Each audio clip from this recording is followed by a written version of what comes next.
Nejc Žnidarčič, čestitke. Kakšna vožnja vam je uspela? Pogovarjala sva se po kvalifikacijah, da ste enkrat veslali tam okoli 52, zdaj ste šli še pol sekunde hitreje. Je bila to najboljša, optimalna vožnja?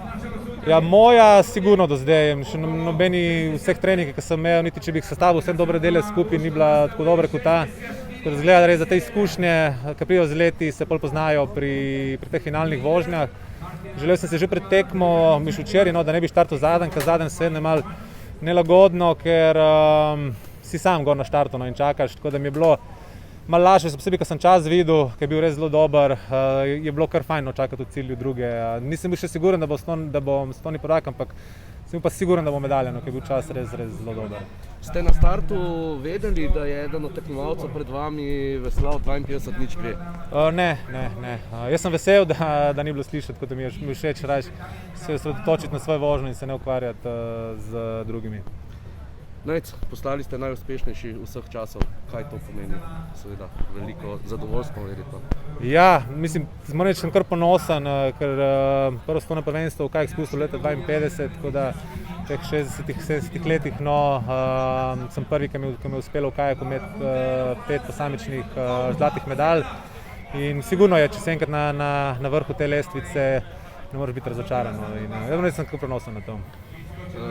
Ja, vse skozi govorimo, lep šport, zanimiv, sploh ta sprint bi bil verjetno lahko tudi del olimpijske družine, ekstremni slalom zdaj bo.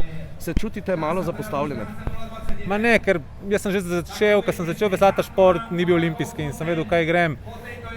Mislim, da vsaj zame ni vse olimpijski, meni je všeč delati stvari, ki me zabavajo, ki me veselijo. Če si še najboljši v tem, mislim, da sploh ni problemov. Zmeraj navijam za naše fante v mirnih vodah, divjih. Super bi bilo res, da bi bili še mi del olimpijske družine, ampak na olimpijskih navijamo za naše, tako da ostalo pa se trudimo mi na naših svetovnih evropskih prvenstvih biti najboljši. Zdaj je konec sezone, pogledujete že proti prihodnji?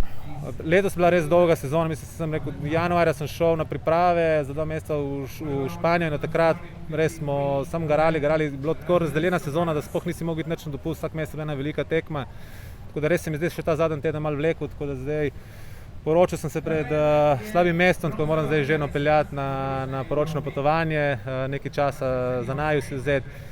In polja čez kak mesec in pol začeti priprave za naslednjo sezono. Hvala in uživajte. Prosim.